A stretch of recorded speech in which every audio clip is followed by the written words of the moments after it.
Right, so we're here near Westham Island. It's in a little park that I didn't quite catch the name of, but it's nice and peaceful. There's no wind. Denise and I have had Greek dinner. we're stuffed, but we can fly a drone. We were just at the what do they call it?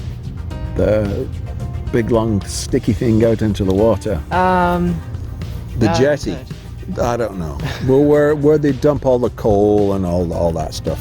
We had a bit of an interaction with security there, and then so we're here at a much more quieter place. There's the Reifel Bird Sanctuary over there. We went over to see the bridge that goes over to Westham Island, and we're done for the day. We've done 3 locations, and we've had a great time, ably assisted by the Denise, and we're done. We're heading back home.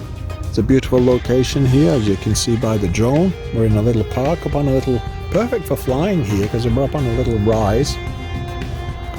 And I got some really good distance with the drone, up to 500 meters, and then lost signal, and then to bring it home. So we're all good. Adios. Bye bye. Yes. See you later.